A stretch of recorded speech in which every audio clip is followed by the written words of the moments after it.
அது பதார்த்தம் பண்ணி இறைவனுக்கு அபிஷேகம் பண்ற நேரம் அது வேற. இங்கே காவல் பணி செய்வதற்காக மட்டுமே வந்திருக்கிறேன். சரி இப்ப என்ன ஒரு ஆட்டுக்குடி இல்ல என்னன்னு கேக்குறேன். சரினா நம்ம வேற மாதிரில இருக்கு பேச்சு. என்னவான்னா அந்த எகத்தால பேச்சல இங்க பேச கூடாது. அந்தமா வள்ளி பொண்ணுக்கு நல் வாழ்த்து கூறணுமா பேசாம போயிட்டா பிரச்சனை என்பது வராது. அதை விட்டுவிடு. சரி அப்புறம் குளம் குட்டைன்னு சொல்லிட்டு இருக்காங்க. உங்க பேச்சுக்கு தலையாட்டுறதுக்கு நான் வரல. எனக்கு இந்த நேரத்துல நான் பேசுறேன் சொல்லவே இல்லை. நீங்க என்ன தஞ்சாவூர் பொம்மையா தலையாட்டுறதுக்கு? அப்புறம் நீங்க உங்க சௌரியத்துக்கு பேசுறீங்க அப்படினா ஏன் சௌரியத்துக்கு பேசுறீங்க? உங்க சௌரியத்துக்கு பேசுறதுக்கு உங்க இடத்துல நின்னு பேசுங்க. இந்த நேரத்துல கேக்குறது வந்தது ஏன் இடனா ஏன் சட்டத்துக்கு தான் நான் பேசுவேன். உங்க இஷ்டத்துக்கு நான் பேச முடியாது. ஏன் என்ன இவ்வளவு சத்தம் போட்டு பேசுறீங்க? சத்தம் இல்லாதவங்க சபைக்கு விட கூடாது. அப்படியே ஆமா. ஒரு சீன் நல்லா தெரியுது. என்ன சொல்லுங்க? சத்தம் போட்டு பேசுற பெண்ணை கண்டாலே எனக்கு சுத்தமா பிடிக்காது. ஆமாங்க. இந்த சட்டம் போட்டு பாக்குற சாமியாரை பார்த்தாலே சுத்தமா பிடிக்காது. ஏன் என்ன அவ்வளவு தூரம் எதிர்த்து பேசுறீங்க? என்ன விஷயமா? ஏன் இவ்வளவு நேரம் நீங்க அதட்டி பேசுறீங்க? அவ்வளவு பெரிய ஆளா நீங்க? அதட்டி பேசுறதுக்கு விஷயம் இருக்கு. அதட்டி பேசுறேன். நான் எதிர்த்து பேசுறதுக்கு திறமை இருக்கிறதுனால நான் பேசுறேன். எது பேசினாலும் எதிர்த்து பேசுறீங்க. நீங்க அதட்டி எதுனாலும் பேசுவீங்க. பேசி பாருங்க. அப்படியா? அப்படித்தான். பத்தே வானத்துல ஓர சனியனை ஏணிய கட்டி இறக்குறீங்க. வீதியில ஓர சனியனை வீட்டை மட்டும் வந்து விட்டு நீங்க போய் பேசுறீங்க. நான் ஒரு பழமொழி பேசுறேன். நீங்க ஒரு பழமொழி பேசல. உங்க தலை வெடிச்சுமா? தேவலோகத்துல இருந்து வந்திருக்க நீங்களே பழமொழி பேசும்ல பூலோகத்துல பிறந்து வளர்ந்த பெண்ணு எனக்கு பழமொழி பேசாம இருக்க முடியுமா? இறைக்கு வந்துச்சா வெள்ளாங்கு சேட்டைன்ற மாதிரி உங்க சேட்டை கழுவுற தண்ணில நழுவுற மீன் மாதிரி நீங்க பேசுறீங்க. அப்படியா? அப்படித்தான். அப்ப பேசுறதுக்கு அப்புறம் பேசிட்டு இருப்பீங்க. பேசுங்க. என்ன திறமை அவ்வளவு பேசி பெரிய ஆளா நீங்க? இப்ப நான் கேக்குறேன். தவத்திற்கு தமிழுக்கு குணத்திற்கு சபத்திற்கு சகலத்திற்கு சுவைகள் சுரங்கள் திக்குகள் கிரகங்கள் பசி வந்தால் எப்பன்னு கேட்டி அத முதல்ல வந்து முடிங்க. முடிக்கிறதுக்கு முன்ன அப்புறம் என்ன வேற வாய்க்கிட்டு போறீங்க? கிரகம்னா எத்தனை இருக்குல்ல அது இப்ப வா இல்ல அப்ப வா. நான் வந்து ஏதாவது பதில் சொல்ல ஏமா நான் இப்ப கேட்டேனா அப்ப கேட்டேனா பதில் சொல்லுங்க. கிரகங்கள் அப்படின்னு இப்பவா அப்பான்னு கேட்டீங்கல்ல உங்களை உண்மையிலேயே பாராட்டுறேன். சொல்லுங்க. ஆமாங்க. ஏன்னா அதாவது பாராட்டுற விஷயம் சுவாமிகள் வாயில பாராட்டுற பெரிய விஷயம் இல்லைங்க. திரும்ப கேட்கறதுக்கு பதில சொல்லாம அது இப்பவா அப்பவான்னு கேட்டீங்களா? கேள்வி கேட்க. சரி அப்ப எத்தனை? அப்ப 7. இப்ப எத்தனை? 9. சேர்ந்தது எது? ராகு கேது. அதனால 9. அப்படிதானங்க. ஆமா. பசி வந்தால் அது பறந்து போய்விடும். ஆபத்துக்கு உதவாத பிள்ளையும் அருமசிக்கு உதவாத தாகத்தை தீராத சரித்திரம் அறியாத கோபத்தை கெடாத குறுமொழி கேளாத பாவத்தை தீராத 7 இருந்து உலகத்துல பயனே கிடையாது. 4 பேர் போன பாத்தீங்களா? போகணும். 4 பேர் மெச்ச வாழணும். 4 பேர் போன பாத்தீங்களா? அப்பர் சுந்தர திரு ஞான சம்பந்தர் மாணிக்க வாசகர்கள் ஆன்மீக வழிகளை சென்று இறைவனையினுடைய முழு அனுக்கிரகத்தை பெற்றவர்கள் அவர்கள். மாதா பிதா குரு தெய்வம் 4 பேர் மெச்ச வாழணும். அப்படிதானே? மண்ணால வந்தது மகாபாரதம். பெண்ணால வந்தது ராமாயணம். அண்ணன் தம்பி இப்படிதான் இருக்கணும்னு ஒரு எடுத்துக்காட்டுக்கு சொன்னது ராமாயணம். ஒற்றுமையா இருக்கணும் எடுத்துக்காட்டுக்கு. அண்ணன் தம்பி சித்தம்மை பெரியம்மையே இப்படி வாழக்கூடாதுன்னு எடுத்து சொன்னது அதாவது மகாபாரதம். இப்ப மகாபாரதத்துல கௌரவர்கள் அப்படின்றது எத்தனை பேர்? கௌரவர்கள் 100 பேர். ஒரு பொம்பளை பிள்ளை 101. துச்சலையா என்ற பெண்ணை பார்க்கப்பட்டவர். பாண்டவர்கள் எத்தனை பேர்? பாண்டவர் 5 பேர். பாண்டவர்கள் 5 பேர். இவங்க 2 பேருக்கு குருநாதர் யாரு? குருநாதர் வந்து துரோணர். அவர்களுக்கெல்லாம் குருநாதர் துரோணாச்சாரியா. ஆமா. அவங்களுக்கெல்லாம் குருநாதர் துரோணாச்சாரியா தானே? ஆமா சுவாமி. அதே நேரத்துல துரோணாச்சாரியாட்ட வித்தைகளே கத்துக்கிறாம ஒருத்தர் துரோணாச்சாரியாரு குருநாதர் சொன்னானே அவ யாரு? இப்படி எல்லாம் கேள்வி கேட்டா எப்படி சொல்றது? உங்களுக்கு குருநாதர் துரோணாச்சாரியார். பாண்டவர்களுக்கும் கௌரவர்களுக்கும் குருநாதர் துரோணாச்சாரியாரு. ஆனா துரோணாச்சாரியாரோட வித்தைகளை கத்துக்கிறாமையே துரோணர் தான் என்னுடைய குருநாதர் அப்படின்னு சொன்னானே அவன் யாருன்னு கேட்டு. குரு இல்லாத வித்தை குருட்டு வித்தையா போயிரும்ல. சரி யாரையாவது மனசால கூட வந்து நினைச்சுக்கிறாள் இவர் தான் குரு அப்படின்னு சொல்லி. ஏன்னா மானசீக குருநாதர் சொல்லணும்ல. அப்ப யார் அப்படின்னா ஏகலைவனாகப்பட்டவன் தான். மாணவன்னா இப்படித்தான் இருக்கணும் அப்படி எடுத்துக்காட்டாக இருந்தவன் ஏகலைவன். பரவாயில்லையே. சரியா என்ன வந்ததுல இருந்து பரவாயில்ல நீங்க என்ன பாராட்டுறதுல அவ்வளவு பெரிய ஆளா? ஒரு சின்ன விஷயம் என்ன எல்லாத்தையும் பேச முடியாது. பேசுறதுக்கு பதில் வந்துகிட்டே இருக்கணும். அப்படியா? அப்ப நீங்க வந்து பேச உங்களோட எல்லாத்தையும் பேச முடியாதுன்னா எல்லா நேரத்திலும் எல்லாத்தையும் பேச முடியுமா? எந்தெந்த நேரத்துல எப்பப்ப செய்யணுமோ அப்பப்ப அந்தந்த நேரத்துல அதை செஞ்சுட்டா பிரச்சனை வராது. இருந்தாலும் கேக்குறதுக்கு பதில் வந்துகிட்டே இருக்கு இல்லையா? ஆக சரியா சொல்லுவாங்க பேசக்கூடிய பேச்சு மடை திறந்த வெள்ளம் போல் இருக்கணும். முடியுமா? மடை திறந்த வெள்ளம் போல் இருக்கணும். முதல்ல கம்மால் பெருகி இருக்கணும். சும்மா வெத்து கம்மாயில போய் மடை திறந்த வெள்ளம்னா வெறும் காத்து தானே வரும். ஏன்னா குற்றாலத்துல போய் குழாயில அடிச்சு குளிச்சது மாதிரி இருக்க கூடாது. அங்க போய் குளிக்கிறதுக்கு போறான்னா வந்து அருவில நனைஞ்சு குளிக்கணும். அங்க போய் மடமடன்னு விழுகிற தண்ணியில முழுக்க நனைஞ்ச பின்னாடி முக்கால போட்டுக்கிட்டு போன கதை எவ்வளவு இருக்கு. குழாயில குளிச்சா சரியா நல்லா இருக்கும். அந்த மாதிரி இருக்க கூடாது கதை சொல்ல வரேன். அந்த மாதிரி ஏன்னா சரியா சொன்னீங்க. ஏகலைவனாகப்பட்டவர். சரி இந்த ஏகலைவன் எப்பொழுது துரோணர்ட்ட நீங்க தான் என்னுடைய குருநாதர்னு சொன்னேன். அது எந்த நேரம்னா அதெல்லாம் நேரத்தை குறிச்சு வச்சுக்கிட்டு இருக்க முடியும் இல்லம்மா. ஏப்பா அவரை எப்ப பாத்தீங்க? இந்த எப்ப பாத்தீங்க? கட்டிக்குளத்துல பாத்தீங்களா? அப்படின்னா அந்த தேதி அன்னைக்கு பார்த்தேங்க. 10 நாளைக்கு முன்னாடி பார்த்தேன். ஒரு வாரத்துக்கு முன்னாடி இன்னைக்கு நேத்து எந்த நேரத்துல போற, என்ன கிழமையில பார்த்தாரு, இந்த வருஷத்துல பார்த்தாரு, நிமிஷ கணக்குல கேட்டுக்கிட்டு இருக்கீங்க. உங்களை எந்த கிழமை, எந்த நேரம், எந்த நிமிடம் கேட்கல. பிறகு எந்த இடத்துல சந்திச்சாங்க, சந்திக்கூடிய வாய்ப்பு எங்க கிடைச்சிச்சு? அது வேடுவர் குலத்துல பிறந்தவன் ஏகலைவன் வந்து ஒரு வேடன். சரி. அப்ப வேடுவர்கள் பெரும்பாலும் எங்க இருப்பாங்க? காட்டுல வேட்டையாடுவாங்க. காட்டுல சந்திச்சிருப்பா. காட்டுல சந்திச்சான்.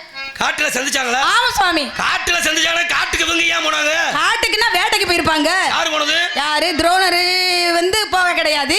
சரி. துரோணருக்கு முன்னாடி வந்து அர்ஜுனன் ஆகப்பட்டவன் என்ன செய்யறார்? காட்டுக்கு போகலாம் அப்படி சொல்லி வேட்டை நாயை பத்திட்டு போற. சரி. அப்படி போய் தெரியல. தெரியுதுல, விஷயம் தெரியுதுல. சொல்லவனியானே. அப்புறம் என்ன? சேபாண்டி என்ன? ஒரு சின்ன விஷயம். நான் உண்மையிலே உங்களை பாராட்டுறேன். கொஞ்சம் கூட ஒரு மனசுல பயம் இல்லாம ஜெயபாண்டின்னு பேரை சொல்றீங்க பாத்தீங்களா? அது உங்க பேரா? அது எங்க அண்ணன் பேரு. உங்க பேரு நாரத மகரிஷி. சரி, சரிங்க. அப்படி சொல்லி சமாளிச்சுக்கிறது. சமாளிக்க தெரிஞ்ச சபைக்கு வரக்கூடாதுங்க. சரி, சரிங்க. சொல்லுங்க மல்லிகா தேவி. அது யாரு? அது என்னுடைய சகோதரி. அப்படியா? ஆமா. எப்படி இப்படி ஆயிட்டீங்க? உங்களுக்கு புறம் சகோதரர் இருக்கல, எங்களுக்கு சகோதரி. என்ன இப்படி ஆயிட்டீங்களே சுவாமி? நீங்களே இப்படி ஆகல, அப்புறம் நாங்க அப்படி ஆகும். சரி சரி. அப்ப இப்படி அப்படின்னு ஒரு தெரிந்தாங்களா? இல்ல அப்படி இப்படி இருக்கும்போது இப்படி நீங்க எப்படி பேசுறீங்க? நானும் பேசதானே இங்க வந்திருக்கேன். அப்ப வேட்டை நாயை வந்து பத்திட்டு போகும்போது வேட்டை நாய் வந்து என்னைக்குமே முன்னோக்கி போகும்ல. போனது வேகமா ஓடி போய், அதாவது துரோணருடைய சிலை வந்து ஒரு காட்டுல இருக்கு. அந்த சிலையில வந்து சிறுநீர் கழிச்சிருச்சு. நாய் ஓடி போய். ஆமா. சரி. சிறுநீர் கரைச்சோன்னா ஓடி வந்து பாக்குறான் ஏகலைவன். நம்ம குருவுடைய சிலையில இந்த நாய் வந்து இப்படி அசிங்கம் பண்ணி. ஒரு சின்ன விஷயம் சொல்லுங்க சுவாமி. கதையா இருக்கணும், இல்லாட்டி கதையாகி போயிடும். நன்றியுள்ள ஜீவன் தான் உலகத்துல நாய்க்கு மட்டும் பேசுங்க. அதை பத்தி தவறு கிடையாது. நாய் சிறுநீர் கழிச்சிருச்சுன்னு பேசுங்க சுவாமி. இந்த நாய் ஓடியாந்து கையை நீட்டுறதோ இந்த மாதிரி வேலையெல்லாம் இருக்க கூடாது. காட்டுல இருந்த நாயின்னு சொன்னீங்க. சொல்லுங்க. நீங்க எனக்கு தகப்பன் மாதிரி. அப்படி எல்லாம் பேச மாட்டேன். ஏன்னா சபை எரிந்து வந்து பேசணும். நாகரிகமான பேச்சை பேசினா தான் நம்மளுக்கு வந்து மதிப்பு வரும். சரிங்க. நம்மளே எடுத்தவங்க கவுத்தவன்னு பேசிட்டா நம்மளுக்கு மதிப்பு கிடைக்குமா சுவாமி? என்ன அத்தையா? அது ஒரு வகையில வரும். மருமகனே நல்லா கேளுங்க. சரி சொல்லுங்க. சரி, என்ன பண்றது? அப்ப என்ன ஆகுது அப்படின்னா, சிறுநீர் கழிச்ச உடனே இவன் வேகமா ஓடி வந்து இப்படி அசிங்கம் பண்ணிருச்சு இந்த நாய் அப்படின்னு சொல்லி என்ன செய்யறான்? பானத்தை தொடுத்து, ஆனா ஒரே விழல 7 பானங்களை தொடுத்து எந்தவித காயம் இல்ல, எந்தவித உதிரம் வரல, அப்படியே வந்து சத்தம் இல்லாமல் வந்து வாயில அடைச்சிட்டான். யாரு? ஏகலைவன். எத? நாய். எத்தனை பானம்? 7 பானத்தை போட்டு வாயை திறக்க விடாம அடைச்சிட்டான். எந்த காயமும் இல்ல. பரவாயில்லையே. அப்ப அடிச்ச உடனே வேகமா ஓடி போகுது நாய். போய் எங்க நிக்குது அப்படின்னா அர்ஜுனன் முன்னாடி போய் நிக்குது. பாக்குறேன் இப்படிப்பட்ட வித்தைகள் நம்மளுக்கு குரு ஒரு நாளும் கத்து கொடுக்கல. மானசீக நம்மளத்தானே வந்து சிறந்த மாணவன் அப்படின்னு சொல்லி 105 பேர் 106 பேர் வந்து படிச்சாங்க. ஏன்னா துரோணருடைய மகன் வந்து அஸ்வத்தாமன். அப்ப அப்படி படிக்கும் போது நம்மளுக்கு தானே எல்லா வித வித்தைகளையும் வந்து அவர் வந்து ஏத்து கத்து கொடுத்துட்டாரு. ஆனா இது புதுவித வித்தையா இருக்குன்னு சொல்லி குருவை பார்த்து கேட்டாரா? எனக்கு தெரியாமல் யாரோ ஒருவன் நீங்க இப்படி எல்லாம் பாடம் சொல்லி கொடுத்தீங்களா அப்படின்னு சொல்லி கேட்கின்ற பொழுது அப்படியெல்லாம் யார்ட்டையும் சொல்லி கொடுக்கலப்பா. இருந்தாலும் இப்படிப்பட்ட பயிற்சியை எவன் ஒருவன் செய்தான்னு சொல்லி நம்ம வந்து பார்க்கணும் சொல்லி வேகமா நாய் பின்னாடி போறாங்க. நாய் வந்து முன்னோக்கி போய் அந்த இடத்துல போய் நிக்குது. அங்க பாத்தீங்கன்னா அற்புதமான துரோணருடைய சிலை இருக்கிறது. அந்த சிலையை பார்த்துட்டு இவர் என்ன செய்யறாரு? நம்மளுடைய சிலை மாதிரி இருக்கிறது, இந்த காடகத்துல யார் இந்த சிலையை வடித்து வைத்திருப்பார் அப்படின்னு சொல்லி பார்க்கின்ற பொழுது வேடராகப்பட்ட ஏகலைவன் வருகிறார். வந்த உடனே என்ன ஆகுது? அப்பா நீ யாருப்பா? உடனே நான் முன்ன பண்ண பார்த்ததில்லை, இந்த உருவச்சிலை இங்கே என்னை வடிச்சு வச்சிருக்கு, என்ன காரணம் அப்படின்னா, ஐயோ ஒரு பாக்குறதே பெரிய விஷயம்னு காலில் விழுந்து வழங்குறான், கண்ணீர் பழுக அழுகுறான், உருள்றான். அவங்களை பார்த்ததே பெரிய புண்ணியம் சுவாமி, குருவே அப்படின்னு சொல்லி வணங்குறான். என்னப்பா நான் பாடமே உனக்கு சொல்லி கொடுத்தது இல்ல, என்னைய போய் குருகுலத்துல வந்து பாடம் கற்றுறது இல்லை, நீங்க எப்படி குருன்னு சொல்லலாம் அப்படின்னா, முன்னொரு காலத்துல நான் வந்தேன் சுவாமி, நீங்க வந்து சத்திரியர்கள் மட்டும் படிக்கக்கூடிய பாடசாலை. ஏன்னா பாடசாலை என்பது ஒரே இனத்தினர் வந்து படிக்க தேவையில்லை, அத்தனை இனத்தவர் வந்து படிக்கக்கூடியதான் குருகுலம். அவர் பாரபட்சம் காட்டினதுனாலதான் பின்னாடி அவருக்கு அவிர்வாகமே இல்லாமல் போய்விட்டது துரோணருக்கு. குரு என்பவர், ஆசிரியர் என்பவர் வந்து பணக்காரன் ஏழை தாழ்ந்தவள் அப்படின்னு சொல்லி சாதி மத இன வேறுபாடு இல்லாமல் பாரபட்சம் இல்லாமல் கல்வியை புகற்றுகின்றவர்கள் தான் ஆசிரியர். அந்த ஆசிரியர் பணியை அர்ப்பணிப்பாங்க. அவர் பாரபட்சம் காட்டினதுனாலதான் பின்னாடி அவிர்வாகம் என்பதே துரோணருக்கு கிடைக்காமல் போய்விட்டது. அது ஒரு கதை. அது இருக்கட்டும். அப்ப என்ன ஆகுது அப்படின்னா, அவன் சொல்றான், உங்களை மனசார நினைச்சுக்கிட்டு உருவச்சிலையாக உங்க காலடி மண்ணை எடுத்துட்டு வந்து உருவச்சிலை செய்து நீங்க வந்து சொல்லி கொடுக்கிற கலைகள் எல்லாம் நான் வந்து மனசாலே கத்துக்கிட்டேன் சுவாமி இப்படின்னு சொல்லி துரோணர்கிட்ட வந்து ஏகலைவன் சொல்றான். அப்ப கத்துக்கிட்ட நான் தானே குரு. ஆமா நான் தானே குரு. எனக்கு குரு காணிக்கை கொடுத்தியாப்பா நீனு அப்படின்னு கேக்குறாரு. ஆமா சரி. யாரு? துரோணர் வந்து ஏகலைவன்ட்ட கேக்குறாரு. சரி சுவாமி நான் வந்து எதையுமே கொடுக்கல, என் உயிரை கூட கேட்டாலும் இப்பொழுதே நான் தருகிறேன் அப்படின்னு சொல்லி ஏகலைவன் சொல்றான். சரி அவன் உயிரெல்லாம் எனக்கு தேவையில்லை வேணாம். அவ ஒரு வில்வித்தைக்கு ஒரு வீரனாகப்பட்டவன் வந்து வில்லை வந்து இழுத்து நாணேற்றுவதற்கு உறுதுணையாக இருக்கக்கூடியது எது தெரியுமா? எந்தது? பெரு விரல். ஆமா அது இடது கை விரலா வலது கை விரலா அப்படின்ற ஒரு கணக்கு. அப்ப வந்து விரலை வெட்டு கொடுப்பா அப்படின்னு சொன்ன உடனே என்ன ஆகுது அப்படின்னா அர்ஜுனன் கூட தயக்கமற்று வேணாம் அப்படின்னு சொல்றான். இருந்தாலும் குரு கேட்டு விட்டாரே அப்படின்னு சொல்லி அதாவது உடைவாளை எடுக்கிறான், விரலை வெட்டி அப்படி காணிக்க கொடுத்துட்டான். சரி இது கதை. ஒரு காணிக்கை வந்து ஏகலைவன் வந்து ஆசிரியர் கேட்ட உடனே வெட்டி கொடுத்தான். அதனாலதான் மாணவன்னா இப்படிதான் இருக்கணும். எதுக்கு ஏன் இப்படி கேட்கறீன்னு சொல்லி எதிர்த்து கூட ஒரு கேள்வி கேட்கல. கேள்வி கேட்காமல் விரலை வெட்டி கொடுத்தவன் ஏகலைவன். ஏன்னா அருமையான விஷயம்.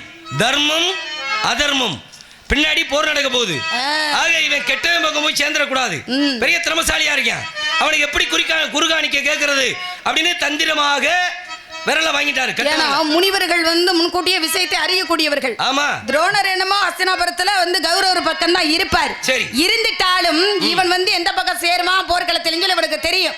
தெரிந்ததுனாலதான் அவன் என்ன செய்யறாரு, விரலை வெட்டி காணிக்கையா கேட்டு விட்டார். 5 விரல் இருக்கு, 5 விரல எந்த விரலையாவது கேட்டிருக்கலாம். முக்கியமா அதை கேட்டாரு, பெருவிரலை. பெருவிரலை கேட்டாரு. ஒரு கையில ஒரு வேலை பார்க்கணும்னா இந்த பெருவிரல் தான். பெருவிரல் எதுவுமே செய்ய முடியாது. சாப்பிடணும்னா கூட பெருவிரல். சோறு சாப்பிடணும்னாலும் இந்த பெருவிரல் வைங்க. ஒரு பொருளை பிடிக்கணும்னாலே அந்த பெருவிரல் இருந்தா அகப்ப மாதிரி அள்ள முடியுமா? அப்படி அள்ளணும்னா இந்த பெருவிரல் சேர்ந்தாத்தே அள்ள முடியும். அப்ப பெருவிரல் ரொம்ப முக்கியமானது. ஆமாம் ரொம்ப சந்தோஷம். மகாபாரதத்துல அருமையான ஒரு கதையை சொல்லிருக்கீங்க. சொல்லுங்க சுவாமி. ஏன்னா இதிகாசம் என்பது ராமாயண மகாபாரதம் இல்லைங்களா?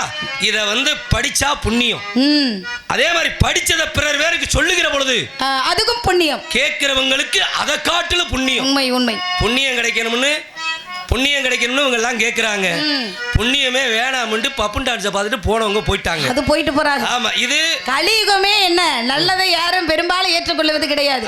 கெட்டதுக்கு தான் காலம் அப்படின்னு. ஏன்னா கெட்டதுக்கு காலம் அப்படின்னா 3 மணி நேரத்துல 4 பொம்பளையா கூட ஆட விட்டு 2 லட்சம் ரூபாய் வாங்கிட்டு 3 மணி நேரத்துல முடிச்சிட்டு போறேன் பாத்தீங்களா? அது என்னது? ஒரு 4 பொம்பளைய கொண்டாந்து 3 மணி நேரத்துல முடிச்சிட்டு அது வர்றது மாதிரி அந்த இடமெல்லாம் பத்தாது. வண்டி நிப்பாட்ட கூட இடம் இருக்கு. வாகனம் பயங்கரமா பறக்கும். ஆனா இன்னைக்கு நல்லது கெட்டது இதை பேசுறதுக்கு ஆள் இருக்காது. காரணம் என்ன? நீங்க சொன்ன மாதிரி கலியுகம். அந்த கலைகள் கூட அழிந்து போய் அநியாயம் அக்கிரமம் கொலை இருக்கிறதுக்கு பேருதே கலியுகமே. பாத்தீங்களா என்னென்ன நடந்துகிட்டு இருக்கு? சிறுமிகள் சின்ன பிள்ளைகள் மூதாதையர்கள் என்னென்ன பண்ணிக்கிட்டு இருக்காங்க, என்னென்ன விஷயம் இந்த உலகத்துல பாத்துக்கிட்டு இருக்கோம். பெண்களுக்கு ரொம்ப ஆபத்தான ஒரு காலங்களாக மாறிக்கொண்டிருக்கிறது. மகாபாரதத்துல எல்லாரும் கேட்கிற மாதிரி ஏகலைவனுடைய வரலாறு, குருநாதர் எல்லா விஷயத்தையும் சொன்னீங்க. இப்ப நல்லா தெரிஞ்சிருக்கீங்க. சரிங்க சுவாமி. ஒரு சின்ன விஷயம். என்ன விஷயம்? இந்த பெருவிரலை வந்து குரு காணிக்கையா வாங்கினார்ல, காணிக்கையை வாங்கி விட்டார். அந்த பெருவிரல் எங்க போச்சு? இது நான் கேள்வியா? என்ன வாங்கினாருன்னா அதோட பெருவிரல் எங்க போச்சு, எங்க வந்துச்சு, எங்க இருந்துச்சு, இதெல்லாம் என்ன கேள்வி? ஏமா இருக்கலமா விஷயம். நாரர் வேஷம் மட்டும் எது வேணாலும் கேள்வி கேட்பீங்களா? இங்க பாருங்க நான் கேக்குறேன். இப்ப தடாதகை பிராட்டி எப்படி பிறந்தா? தடாதகை பிராட்டி வந்து மலைத்து வச்ச பாண்டியனுக்கும் காஞ்சன மாலைக்கும் தடாகத்தில் இருந்து ஒரு பிள்ளையாக குழந்தையாக கண்டெடுக்கப்பட்டார். ஆக மீனாட்சி தடாதகை பிராட்டியா பிறந்தா. ஆமா. பிறக்கின்ற பொழுது பெண்களுக்கே இல்லாத சிறப்பு 3 தனங்களோட பிறந்தார். ஆக 3 தனங்களோட 3 கொங்கையோட பிறந்தார். ஆமா. எப்போ ஒரு கொங்கை வரஞ்சி? அதாவது கைலாய மலையில் வீற்றிருக்கக்கூடிய எம்பெருமான் சிவனை பார்த்தவன வெக்கப்பட்டு நாணப்பட்டு தலை குனிந்தால் அப்பொழுது தினமாகப்பட்டது மறைந்தது. அசரீர் வாக்கே அதுதான். எந்த ஆண்மகன் பார்க்கின்ற பொழுது ஒரு கொங்கை மறைகின்றதோ அவன்தான் உனக்கு புருஷன் அப்படின்னு வந்து அசரீரி வாக்கு சொல்லுச்சு. பிறக்கின்ற பொழுது அசரீரி சொன்னது. அந்த கொங்கை இருக்கு இல்லையா, ஒண்ணு மறைஞ்சிச்சு இல்லையா, அது எங்க போச்சு? அது மதுரை மீதுல எந்த இடத்துல இருக்குன்னு உங்களுக்கு தெரியாதா? எங்க இருக்கு அப்படின்னா ஒவ்வொரு ஆலயங்களையும் பலிபீடம் இருக்கு பாத்தீங்களா? அந்த பலிபீடத்துல அந்த பலிபீடம் தான் கொங்கையினுடைய அம்சமே. ஆக பலிபீடமாக போனது அந்த கொங்கை. அதே மாதிரி துரோணர் வாங்கிய அந்த பெருவிரல் காணிக்கை பெருவிரல் எங்கே போனது? சரி யுகங்கள் எத்தனை அது இருந்துட்டு போகுது? என்னப்பு பெருவிரல் எத்தனை? 4 யுகம். என்னென்ன? கிரேதாயுகம், திரேதாயுகம், துபாவர யுகம், கலியுகம். 4 யுகம். ஆமா 4 யுகத்திலே 4 வித கதைகள் நடந்திருக்கிறது. இப்ப கலியுகம். இந்த கலியுகத்துல என்ன கதை நடந்தது? கந்தபுராணம். கந்தபுராணம். அப்ப 2வது யுகமான திரேதா யுகத்தில் என்ன கதை நடந்தது? 2வது யுகத்திலே ராமாயணம். அப்ப முதல் யுகம் கிரேதா யுகத்தில் என்ன கதை நடந்தது? அது அரிச்சந்திரனுடைய கதை. மூன்றாவது துபாபர யுகத்தில் மகாபாரத கதை. முதல் யுகம் கிரேதா யுகத்தில் அதுதான் முதல் யுகம். நான் கேட்டா சொல்லிக்கிட்டே இருக்கணும். ஒரு சின்ன விஷயம் சொல்லுங்க. ஒண்ணு வரிசையா கேட்டுட்டு வருவாங்க. அப்படி எல்லாம் கேட்க மாட்டேன். நான் கேக்குறதுக்கு நீங்க பதில் சொல்லுங்க. கீழ இருந்து மேல வரீங்க, உள்ள இருந்து ஒண்ணு எடுத்து சொல்றீங்க. ஏன் தெரியுமா? இங்க வரீங்க. முச்சம் திறந்தவர் நாரத மகரிஷி. நீங்க என்ன உங்களுக்கு தெரியாத விஷயமே கிடையாது. 14 உலகம் சுத்தி வரக்கூடிய நாரத மகரிஷி. மகாலட்சுமி அந்தப்புறம் வரைக்கும் செல்லக்கூடிய நாரத மகரிஷி. 18 புராணத்துல இருந்து வர்றவர் நாரத மகரிஷி. நான் கலியுகத்துல நீங்க குழப்பி விட்டு பாக்குறீங்க. இல்ல இல்ல இல்ல. இந்த குழப்பத்துக்கு மயங்கறவனா கிடையாது. குழப்பத்தை உண்டு பண்ணால் வந்தா தெளிவு என்பது கிடைக்கும். சரிங்க. குளத்தை கலக்கினாத்தால தெளிந்த நீரோடை என்பது இருக்கு. தெளிந்த நீரை வந்து அள்ளி பருகிற காற்று வந்து கலக்கியதை வந்து தெளிந்த நீரோடையாய் ஆக்கனதுதான் நல்லது. ஏன்னா பாடுபட்டு வந்து ஜோத்த திம்பே பள்ளத்தை அரைச்சு வந்து மீனை திம்பே. அது எங்க அண்ணன் வரவும் பேசிக்கிறீங்க. இதெல்லாம் தேவையா? எதை நான் பேசுறேன்? நான் தெரியாம தான் கேக்குறேன். பேசாம உட்கார்ந்துகிட்டு இருந்தா அது சோம்பேறித்தனமாக போய்விடும்லவா? அப்ப சுறுசுறுப்பு அப்படின்னா மனுஷன் வந்து ஓய்வெடுக்கிற நேரத்துல ஓய்வெடுக்கலாம். எல்லா நேரத்திலும் ஜெவனேன்னு படுத்து கிடந்தா நல்லா இருக்குமா? உடம்புல நோய் வந்தாயிரு. ஏன்னா எட்டு மனுஷ வாழ்க்கை பிரிச்சுக்கோ. எந்த எட்டுல இப்ப இருக்க நீ நினைச்சு ஓரெட்டில் ஆடாத ஆட்டம், ஈரெட்டில் பெறாத கல்வி, மூவட்டில் நடவாத திருமணம், நாலெட்டில் பெறாத பிள்ளை, அஞ்செட்டில் தேடாத செல்வம், ஆறெட்டில் சுத்தாத ஸ்தலங்கள், ஏழெட்டில் பெறாத தியானம், எட்டுக்கு மேல ஓய்வு என்பது தேவை. அப்ப ஒவ்வொரு எட்டிலையும் இருந்தா நம்ம மனுஷன் நம்ம எந்த எட்டுல இருந்துக்கிறோம் அப்படின்னு சொல்லி கணக்கிட்டு செயல்பட்டு வடமுன்னா சிந்தனையோட வாழ்ந்துடலாம். எதுக்கு கேக்குறேன்னா இப்ப 10 அவதாரத்தின் கதாநாயகன் யாரு சுவாமி? மகாவிஷ்ணு தான். 10 அவதாரத்தின் ஒவ்வொரு அவதாரம் மச்சம், கூர்மம், வராகம், வாமனம், நரசிங்கம், அப்படி வாமனன் இப்படி வந்து ராமா, பலராமா, பரசுராமா, இப்படி அவதாரம், கிருஷ்ணா, கல்கி இப்படின்னா அவதாரம் எடுத்திருக்கிறார். சரிங்க. இப்படி எடுத்தாருல. இந்த ராமனுக்கு பின்னாடி யாரு அவதாரம்? கிருஷ்ண அவதாரம். சரி. இப்ப கிருஷ்ணனுடைய அடையாளத்தை பாத்தீங்கன்னா கையில புலாங்குழல் வச்சிருப்பாரு. அப்ப வந்து அவர் மயில் இருக்க வந்து அவருக்கு ரொம்ப பிடிக்கும், வச்சிருப்பார், தலையில சூடி இருப்பார். சரி. ஏன் கிருஷ்ணன் வந்து மயில் ரெக்கை வந்து சூட இருக்கணும்? ஏன் அது ஒரு கொக்கு முடி கிடைக்கலையா? ஒரு குருவி மொழி கிடைக்கலையா? அது மயில் ரெக்கை மட்டும் ஏன்? மயில் மட்டும் தான் பறவையா? கிருஷ்ணரு சொல்லுங்க. கிருஷ்ணனாகப்பட்டவர் தலையில் கிரீடத்தில் வந்து மயில் இறகை வந்து வச்சிருப்பார். தலையில மயில் இறகு. அது ஏன் வச்சிருக்கிறார்? போற வழியில மயில் இறகு கிடந்திருக்கும், எடுத்து வச்சிருப்பாரு. அது மாதிரி விரல் எங்கேயாவது வெட்டப்பட்டு கீழே கிடந்திருக்கு. இதெல்லாம் தேவையில்லாத விஷயம். எனக்கு கேட்கக்கூடாது. கேட்டா பதில் சொல்லுங்க. மயில் இறகு வந்து தலையில வச்சிருக்கல என்ன காரணம் கேட்டா நீங்க மட்டும் வாய் வக்கனே என்னட்ட கேள்வி கேக்குறீங்க. எல்லாமே தெரியும். நான் இப்ப காவல் வேலை பார்த்துட்டு விரலுக்கு கதை இருக்கு. விரலுக்குன்னா அது மயில் இறக்கைக்கு கதை இருக்கு. சொல்லுங்க. நீங்க வச்சதான் எனக்கு கோபமே. எனக்கு எங்க கோபம் இருக்கிற இடத்துல குணம் இருக்கும். சரி. அப்படினால கோபப்பட்டு பேசுறேன்னு நினைக்காதீங்க. வர்றவங்கள்ட்ட பூரா வேற மாதிரி பேசினா வள்ளி பொண்ணை இப்படி என்ன பேசிட்டு இருக்குன்னு சொல்லிடுவாங்கல்ல. அப்படி சுறுசுறுப்போட கோபத்தோட கிருஷ்ணனுடைய தலையில ஏன் மயில் இறகு இருக்கு அது சொல்லுங்க. ஏன்னா நீங்க வரிசையா கேட்கிற பொழுது கொஞ்சம் சிந்திச்சிருக்கணும். யாதையோ புள்ள குழப்பி விட போகுது. என்ன நடந்துச்சு, அடுத்த யுகம் என்ன நடந்துச்சு, அடுத்த யுகம் நடந்துன்னு கேட்டீங்கல்ல. என்ன காரணம்? இப்ப ராமாயணம் இருக்காங்கல்ல. ஆமா. ராமாயணம் இருக்குல்ல. ஆமா. அதுல வனவாசம் போனாங்கல்ல. 14 வருடம் வனவாசம். ராமன், சீதை, லட்சுமணன் 3 பேர் வனவாசம் போனாங்க. சின்ன விஷயம். என்ன சுவாமி? வனவாசம் போனாங்கன்னா ஆமா வனவாசம் போனாங்க. இல்ல அதுக்கு கேள்வி கேட்பீங்க. எத்தனை வருஷம் போனாங்கன்னா அப்ப 14 வருஷம் சொல்லுங்க. அப்படி இல்ல சுவாமி. நான் கேட்க முடியல. ஏன் முந்திரி கொட்ட மாதிரி முந்திரிங்க? நீங்க அதற்கு என்ன கேட்க போறேன்னு எனக்கு மனசுல தோணுது. குறுப்பெரிய தன்மை வந்து குறிஞ்சி நிலத்து பெண்களுக்கு உண்டு. சரி. எத்தனை வருஷம் வனவாசம் போனாங்க? 14 வருடம் தான் கேக்குறீங்களா? அது கேக்குற நேரம் சொல்லுமா. 14 வருஷம் வனவாசம். 14 வருடம். ஆமா. வனவாசம். மகாபாரதத்துல வனவாசம் போனாங்கல்ல. அது எத்தனை வருடம் வனவாசம் போனாங்க? 12 ஆண்டு வனவாசம். ஒரு ஆண்டு அஞ்ஞாதவாசம் மறைந்து வாழ்ந்திருக்கு. அஞ்ஞாதவாசம்னா அதாவது யாரு கண்ணுக்கு இவன் தருமன், இவன் பீமன், இவன் நகுலன், அர்ஜுனன், சகாதேவன் யாரு மறைஞ்சு வாழணும். மறைஞ்சு வாழணும். சரி. மறைஞ்சு வாழ்ற பொழுது தெரிஞ்சிட்டானா ஒரு நேரத்துல தெரியப்பட்ட காலம் வந்து வந்துச்சு. ஆனா தெரியாத மாதிரி அதை மாத்திட்டாரு கிருஷ்ணன். ஒருவேளை தெரிஞ்சிட்டா மறுபடியும் 12 வருட வனவாசம். இது அங்க உள்ள நிபந்தனை. அப்படிங்கறனால இருக்கட்டும்ங்க. இப்ப ராமாயணத்துல 14 வருடம் வனவாசம் போனாங்கல்ல. அப்படி காட்டிலே ராமன், லட்சுமணன், சீதை வனவாசத்துல காட்டுல இருக்கிற பொழுது அப்படி அலைந்து திரிகின்ற பொழுது சீதைக்கு தண்ணி தாக எடுக்குது. காட்டுல தெரிஞ்சா தண்ணி தாகம் தான் எடுக்கும். ஆமா. இப்ப தண்ணி தாக எடுக்குது. ராமன்ட்ட புருஷன்ட்ட சொல்றாங்க, கணவன்ட்ட. அவங்க தண்ணி தாக எடுக்குதுன்னு ஏமா சரி இந்த காட்டுல எங்க தண்ணி இருக்குன்னு தெரியலையே அப்படின்னு சொல்லி, எந்த இடத்துல தடாகம் இருக்கு, குளம் இருக்கு, தண்ணி இருக்குன்றது தெரியலையே அப்படின்னு சொல்லி அந்த இடத்துல தண்ணி கெட்டுங்க அப்படின்னு சொல்லி சோகமாக எங்க போறது என்ன ஏதுன்னு பார்த்துக்கிட்டு இருக்கிற பொழுது ஒரு மயில் வந்தது. மயிலா? ஆமா. காட்டுல காட்டுல. சரி. மயில் வந்தது. மயில் வந்த உடனே அந்த மயில் பேச ஆரம்பித்தது. மயில் பேசுதா? ஆமா. என்ன ஆச்சரியமா இருக்கு. ஏங்க ராமாயணத்துல மயில் பேசியிருக்குங்க. அப்படியா? அதே மாதிரி நாய் பேசியிருக்குங்க. வானர கூட்டமெல்லாம் பாலம் அமைக்கின்ற பொழுது மயில் பேசுனதுனால ஆச்சரியப்படக்கூடாது தன்மை. ஏன்னா அரண்மனைக்கு வெளியே நின்று நாய் குலைக்கிற பொழுது உள்ள போய் மறுபடியும் ஆக பேச ஆரம்பித்தது. என்னை ஒருத்தர் அடிச்சு காலை ஒடிச்சு விட்டான். அதுக்கு நீதி வேணும்னு தர்மன்ட்ட வந்து கேட்டதல்லவா? ராமன்ட்ட போய் கேட்டுச்சு இல்லையா? அப்ப நாய் பேசிச்சுல, அதே மாதிரி மயில் பேச ஆரம்பித்தது. இறைவன் இல்லையா, தண்ணி தாக எடுக்குதுன்றாங்களே அப்படின்னு மயிலாக வந்து பேச ஆரம்பித்தது. தண்ணீர் தாக எடுக்குதுல, என்னை பின்தொடர்ந்து வாருங்கள், நான் குளத்தை காட்டுகிறேன், நீங்க தண்ணீர் அருந்தலாம் அப்படின்னு இந்த மயில் என்னை பின்தொடர்ந்து வாருங்கள் அப்படின்னு பறந்துருச்சு. சரி, இப்ப மயிலை பின்தொடர்ந்து போவோம். அடையாளமாக என்னுடைய ரெக்கைகளை பிச்சு போடுறேன், அதை பார்த்துக்கிட்டே வாங்க அப்படின்னு மயில் போயிருச்சு. பறந்துட்டு போயிருச்சு. பாருங்க, இவங்க அதனுடைய அடையாளமாக மயில் இறகு கிடக்கதை அப்படி எடுத்துக்கிட்டே பிறக்கிக்கிட்டே அதை நோக்கி வர்றாங்க. அப்ப ஆக போகிற பொழுது அந்த கடைசியாக இறகை எடுக்கிற பொழுது ஆக ஒரு ஊரணி தடாகம் குளத்தை பார்த்தாங்க.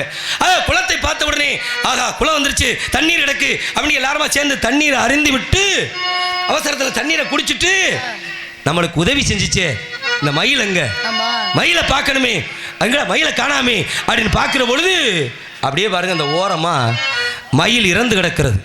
இறக்கையை பூரா பிச்சு போட்டு விட்டு மயில் செத்து கிடக்கு. பார்த்தாங்க, ஆகா எல்லா இறகுகளையும் பிடிங்கிட்டா வந்து வள்ளி தாங்க முடியாம வேதனையில இறந்து விட்டது. இப்ப பாருங்க, எங்களுடைய தண்ணீர் தாகத்தை தீர்த்துட்டு நீ இப்படி இறந்து போயிட்டே, இவ்வளவு ஒரு வேதனைக்கு எங்களை ஆளாக்கிட்டே, ஆனால் இதற்கு நன்றி கடனாக இருப்போம். இப்பொழுது எங்கள் தண்ணீர் தாகத்தை தீர்த்த இந்த மயில் அடுத்த பிறவியிலே நான் கிருஷ்ணனாக பிறக்கின்ற பொழுது இந்த இறகை என்னுடைய தலையில சுமந்துகிட்டு இருப்பேன் அப்படின்னு அன்று ராமன் கொடுத்த வாக்கு. அடுத்த அவதாரத்திலே கிருஷ்ணனாக பிறந்து தலையில மயில் இறக சுமந்துகிட்டே இருக்கிறாரு. இதுதான் நீங்க கேட்ட விஷயத்துக்கான பதில். கிருஷ்ணர் தலையில இறகு சுமக்கிறதுக்கு காரணம். ரொம்ப சிறப்பு சிறப்பு, அற்புதமா சொல்லியிருக்கீங்க. கைதட்டுங்க. ஏன்னா மயிலுக்கு நன்றி தெரிவிக்கணும். இந்த ஜென்மத்தில் இல்லாட்டாலும் அடுத்த வந்து அவதாரத்தில் நான் உனக்கு நன்றியே தெரிவிக்கிறேன் அப்படின்றது மாதிரி அதையே சுமந்து கொண்டு இருந்தார். அற்புதமான 6க்கு 4 பழுது இல்லாம சிறப்பா சொல்லிட்டீங்க. வந்த காரணம் எதற்காக வந்தீங்களா கேட்டிருக்கு. ஆமா, ஏன்னா இப்படி எல்லாம் கட்டையை பிடிச்சிக்கிட்டு வந்தாத்தே விஷயங்கள் பேச முடியும். ஆமா, காலையில நம்ம வர்றது பேசுறதுக்கான நேரம் தேடி வந்தவரே. ஆமா, நேரம் கிடைக்குதுல்ல, அதுக்கு என்னைக்கோ ஒரு நாளைக்கு வாய்ப்பு கிடைக்குது. என்னங்க, அதனால ரொம்ப நாள் ஆச்சு உங்களை சந்திச்சு, வேடுவனா சந்திச்சுட்டு இன்னைக்கு வந்து ஒரு நாரத மகரிஷியா சந்திச்சு பேசணும் அப்படின்ற ஒரு வாய்ப்பு என்பது கிடைத்தது. ரொம்ப சந்தோஷம். நீங்க கேட்ட விஷயத்துக்கு பதில் நான் சரிங்க சுவாமி. எதற்காக பெண்களுக்கு எத்தனை பருவம்? 7 வகை பருவம். பேதை புதுமை மங்கை மடைந்த அறிவை தெளிவை பேரிளம் ரசக்கூடிய 7 வகை பருவம். ஆண்களுக்கு பருவம் இருக்கு. ஆமா, பால நீலி மரபோன் திரவோன் விடலை காலை முதுமைன்னு சொல்லக்கூடிய 7 வகை பருவம். நீங்க எந்த பருவத்துல இருக்கீங்க? எனக்கு பருவமே கிடையாது. ஏன் அப்படி? ஆமாங்க, நரை திரை பின்னி மூப்பு சாக்காடு சாவை மீண்டவன் சாமியார். சாமி எனக்கு நரைக்காது, நோய் வராது, திரை கண்ணுல பசி எடுக்காது, கண்ணுல திரை விழுகாது, பசி எடுக்காது. ஆமாங்க. ஆனா வந்ததுல இருந்து ஒரு பிளாஸ்க்ல என்னமத்தை கொண்டு வந்து குடிச்சிட்டே இருக்கீங்க. அத நீங்க பசி எடுக்காதுன்னு சொல்லி பிடித்து வாய் திறந்து போய் தானா? அதையா நீங்க பாத்துக்கிட்டே இருக்கீங்க, வேணும்னா கேட்க வேண்டியது. அப்படி இல்ல, நீங்க பசி எடுக்கதான் சொன்னீங்கல, அதனால சொல்ல வரேன். சரி, பெண்களுக்கு பருவத்துல பருவம் அப்படிதானே? ஆமா, அந்த பருவத்தை பயிர் செய்யணும். காற்றுல போது தூத்திக்கிறணும், கதவு இருக்கிற போது சாத்திக்கிறணும். இருண்ட வீட்டிற்கு வெளிச்சம் தேவை, வறண்ட நிலத்திற்கு வந்து தண்ணீர் தான் தேவை, கண்ணுக்கு தேவை இமைகள், பருவம் வந்த பெண்ணுக்கு தேவை பாதுகாப்பு, கொஞ்சம் ஒழுக்கமுடைமை. அதெல்லாம் சரிதே. இப்படியே பேசிக்கிட்டே போனா சரிங்க, சரி சரின்னு சொல்லிக்கிட்டே வர்றீங்களே. அப்புறம் ஆக ஏகலை இவன் வெட்டின விரல் எங்க போச்சு? ஐயா, நீங்க மறக்கலையாத, நான் என்ன செய்வேன், மறந்துட்டீன்னு நினைச்சேனே சுவாமி. சாட்ல மறந்துருப்பி, அப்படியே நம்மளும் காவல முடிச்சு போலாம் அப்படின்னு அப்படியே போயிட்டா. ஏப்பா அந்த விரலை வெட்டினாங்களே, விரல் எங்கேயோ போச்சுன்னாங்களே, அதை சொல்லாமே போயிட்டாங்க. 4 பேர் பேச மாட்டாங்களா? அது பேசுவாங்க. என்ன காரணம்? 4 பேர் 4 விதமா பேசத்தான் செய்வாங்க. அதுக்கெல்லாம் கவலைப்படாதீங்க. 4 பேர்னா பேசணும், அதுதான். 4 பேர் பேசுறது சரி சரி, நல்ல விதமா பேசினா பரவாயில்ல. அப்புறம் நல்ல விதமா பேச மாட்டாங்களா? என்ன இவர் கேட்டாரு, அந்த பிள்ளைக்கு தெரியல ஒருக்கு, அப்படியே மழுப்பிக்கிட்டே போயிட்டாங்கன்னா யாருக்கு கெட்ட பேரு? அப்படி பேசுவாங்களா? நினைப்பு பொழப்படி நித்திர சொகத்தை கிடக்கும். நீங்க அப்படி நினைப்போட இருக்காதீங்க. சரி, இப்ப தெரியும்ன்றீங்களா தெரியாதுன்றீங்களா? தெரியாம நான் அந்த இடத்துக்கு வருவேனா? அப்ப கிருஷ்ணனாகப்பட்டவர் என்ன செய்யறாரு? தலையில வந்து மயில் இறகை வந்து சூடி இருக்கிறார். சரி, கிருஷ்ணனுடைய கையில் என்ன இருக்கும்? கிருஷ்ணனுடைய கையில புல்லாங்குழல் இருக்குதா? புல்லாங்குழலை இன்றைக்கும் பார்த்தீங்கன்னா புல்லாங்குழல் மீட்டுவதை போல ஒரு விரலை போல இருக்கும். கடைசியாக விரல் வீட்டுனது மாதிரி விரல் விரல். அது ஏன் இருக்கு அப்படின்னா, ஏகலைவன்ட்ட இருந்து பரிசாய் வாங்கினார் அல்லவா காணிக்கையாக துரோணரு. அவர் என்ன செய்யறாரு வந்து, அவர் வந்து கழுத்துல வந்து தாயத்தாக மாட்டி வச்சுக்கிறார்.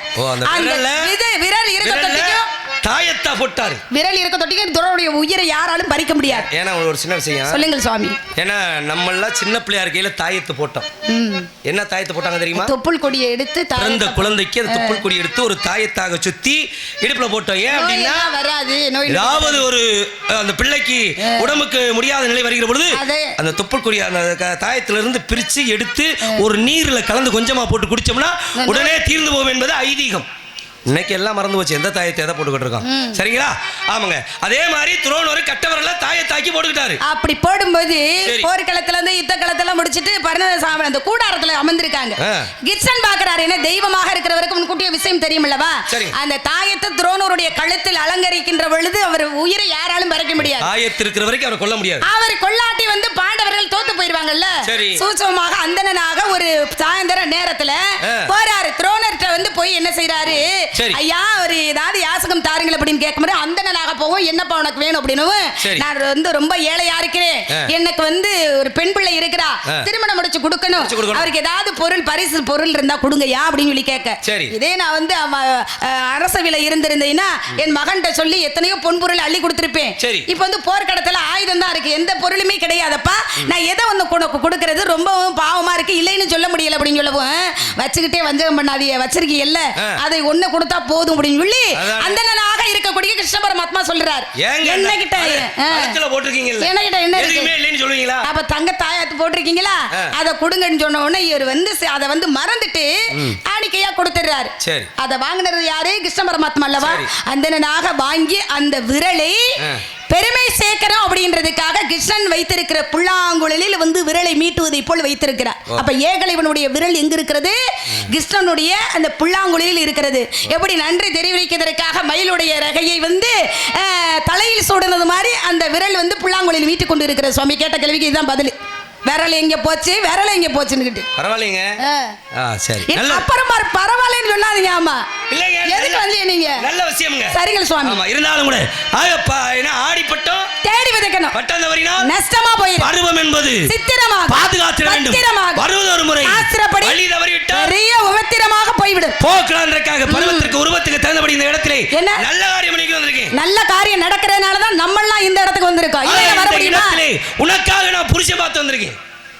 மாப்பிள்ளை பார்த்துட்டு வர்றதான புருஷன்.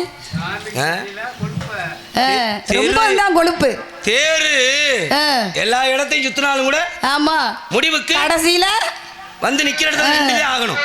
எதை பேசினாலும் கடைசியில முடிவு ஒண்ணு இருக்கு இல்லையா? எங்க சுத்தி ரங்கனை சேவிக்கணும்ல சொல்லுவாங்கல்ல. ஆமா, அந்த வழியில பார்த்து வந்த புருஷன் யாரு தெரியுமா? பார்த்துட்டு வந்த மாப்பிள்ளை யாரு? ஏன் அது என்ன மாப்பிள்ளைனா நான் எதை கேட்கறேன் அதை வாழ போறேன் நீங்களா நான் தானே. எனக்கு பிடிச்சிருந்த மாப்பிள்ளை பேரை சொன்னா சம்மதம் சொல்லுவேன். இந்த புருஷன் அழைச்சேன்னு சொல்லிக்கிட்டே பேசாம கட்டை தேடி வீட்டுக்கு போயிருக்காங்க. இந்த இடத்துல நான் சொல்றதே நடக்கும். இந்த இடத்துல ஏன் இடம் நான் வச்சதுதான் சட்டம். உங்க சௌரியத்து கிடையாதுங்க. ஏன் சௌரியம் ஏன் இஷ்டம் என் திட்டம் அப்படிதான் பேசுவேன். உனக்கு புருஷன் எனக்கு மாப்பிள்ளை, உங்களுக்கு மாப்பிள்ளை எனக்கு மாப்பிள்ளை, உங்களுக்கு யாரா இருந்து போறாரு? ஆமா, பாத்து வந்த புருஷன் யாரு தெரியுமா? மாப்பிள்ளை மாப்பிள்ளை யாரு சொல்லுங்க? யாருக்கு நீ பொண்டாட்டி? ஐயோ கடவுளே பெருமாளே, முருகனுக்கு நீதான் நம்ம பொண்டாட்டி, முருகனுக்கு நீதான் நம்ம பொண்டாட்டி, அற்புதமா கூறிவிட்டே முன்பூட்டி, எப்பவுமே வாழ வேணும் சீமாட்டி, ஏமா சீமாட்டி, எதிர்பார்த்து உரைத்தனமா வழி காட்டி, நீ ஒன்ன பத்தி என்னல உங்க அப்ப கவலைப்படல, நீங்க ரெண்டு பேரும் பிஞ்சில்ல அட எங்கேயும் போய் கொஞ்சல, சாமி சொன்னா கேளம்மா சம்மதமும் நீரா, இந்த சாமி சொல்வதை கேளம்மாவோ சம்மதத்தை நீதாமா, முருகனுக்கு ரெண்டாம் தாரம் கொண்டாட்டி, அற்புதமா கூறிவிட்டே முன்கூட்டி,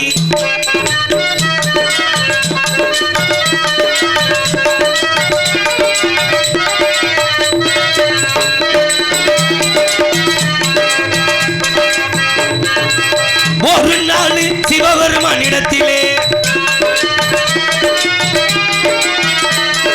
ஞான பழம் கொடுத்து வைத்து கண்டவாடி வேலை வேலை உள்ளத்தை சுற்ற வைத்து அப்புறம் சுற்றியவன் யாரு? புருஷன் சுப்பிரமணியன் பேரு. ஆறு குரண்டி சுப்பிரமணியா கந்தனடி கட்டிக்கம்மா கவலை கதீரும் ஒத்துக்கமா சாமி சொன்னா கேளம்மா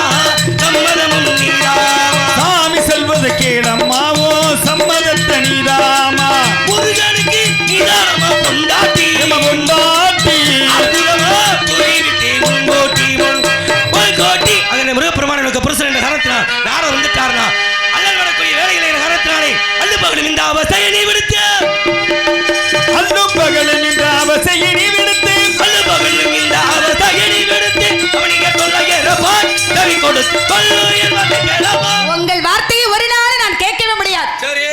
பெருமாள் நல்ல பெருமாள், திருநாளில் நல்ல திருநாள், பெருமாள் இருந்த இடத்தில் இல்லாமலே பரிந்து எடுத்து போக சொல்லிக்கிறேங்க. தாங்கள் பார்த்துட்டு வந்து முருகப்பெருமாள் ஏற்கனவே திருமணம் ஆகிவிட்டது. தரத்திலும் தாரத்திலும் முதல் தரமா போனா இந்த நாட்டு மக்கள் எல்லாம் என்னை பாராட்டுவாங்க. என்ன செய்வது? இல்ல என்றால் தரம் இரண்டாம் குட்டி கொடுப்பதங்கள் கோத்திரத்தின் மலையோ, குட்டி கொடுப்பதங்கள் கோத்திரத்தின் மலையோ, ஒட்டமட் கொள்ள வண்டி உமக்கே நாங்கரைய கைவரிசை செல்லாத குட்டி கொடுப்பதங்கள் கோத்திரத்திடமில்லை, குட்டி கொடுப்பதங்கள் கோத்திரத்திடமில்லை, குட்டி கொடுப்பதங்கள் கோத்திரத்திடமில்லை, கட்டி சீமாட்டி உன் காட்டி மனமுடி கொள்ளையன் மாட்டை கேளாமா. நாரதரை பார்த்து கூட்டி கொடுக்கணும்னு சொல்றீங்க. அறிவு இருந்தா சொல்லுவியா? அறிவில்லாத மட சிறுமியின் திருட்டு நாரத முனி கூட்டி கொடுப்பவன் என்று சொன்ன காரணத்தினாலே உனக்கும் கண்ட வருமானுக்கும் திருமணத்தை நடத்தி வைக்கிறீனா? நாரத மகான் அல்ல, மாறுபடுவார் ஒழிச்சல்ல வருவார். சத்தியம் போயிட்டு வாங்க சுவாமி. முருகா சண்முகா கந்தா கடம்பா கதிர்வேலா, இனியாவது உன் கரணனும் தரிசனமும் மேல் படை செய்வாய் செந்தில் வடி வேளா.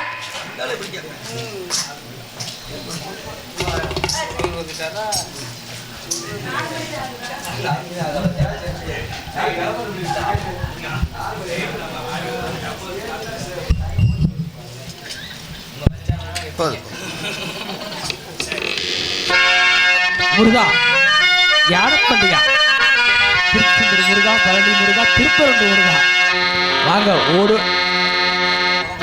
வாங்க முருகா, மக்கள் வெள்ளத்தோடு காத்துட்டு முருகா.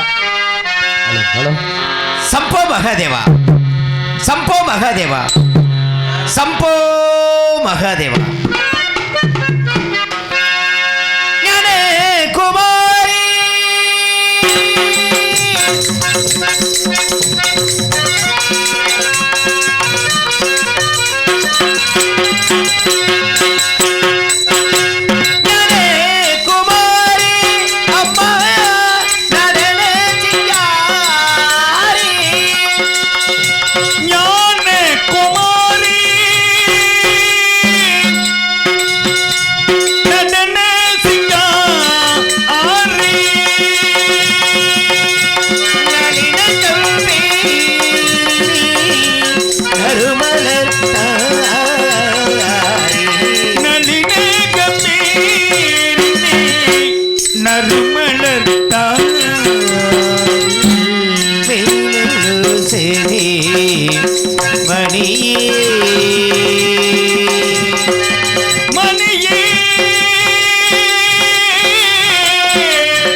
காரணரும்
ஓம் சக்தி.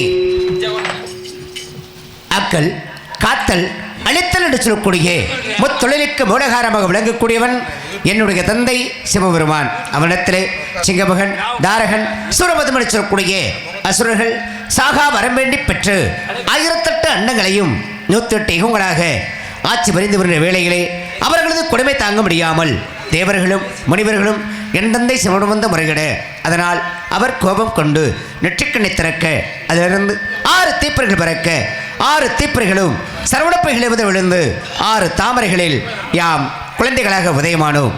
கார்த்திகை பெண்கள் அருளால் வளர்க்கப்பட்டு அன்னை உமாதேவியால் ஒன்றாக அணைக்கப்பெற்று சூராதி சூரனை வென்று தென்பர் குலத்தை தெய்வயானை பரிசாக பெற்று இத்தணிகாசலத்தில் அமர்ந்திருக்கின்றோம்.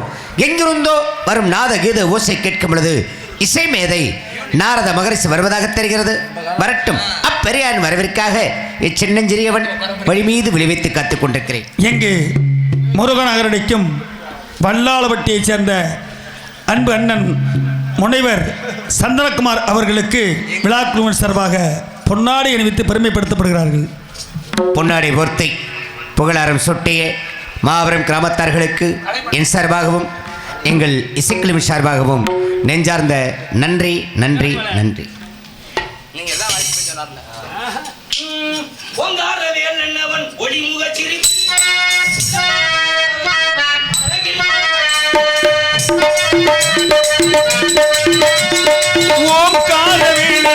ஒளிமுக சிரிப்பு இந்த உலகத்தை கவர்ந்தெழுக்கும் அழகின் இருப்பு.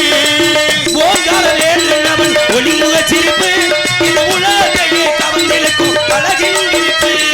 பார்ப்புகளும் பழனியிலே பங்குனி தேரோட்டம் இது பார்த்து மகிழ இங்க அனல் போல் கூட்டம்.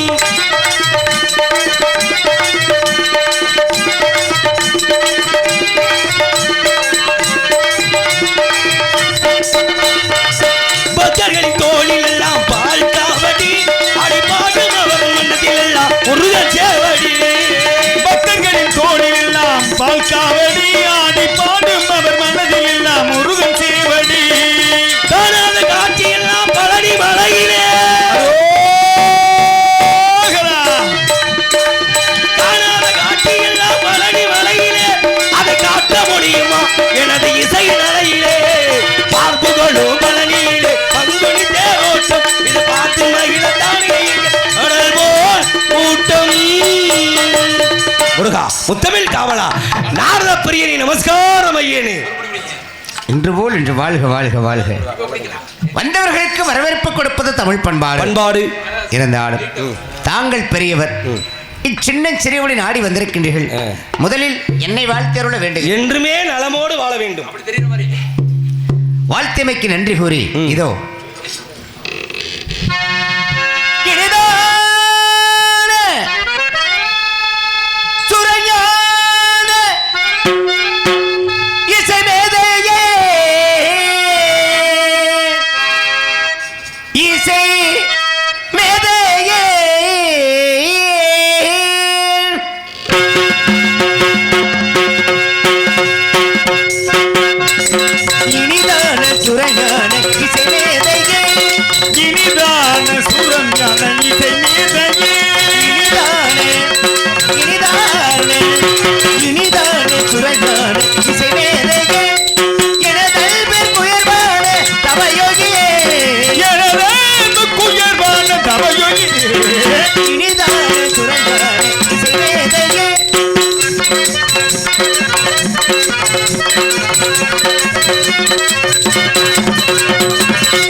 ஆதியோகி இனிதான சுரையான இசை மேதையே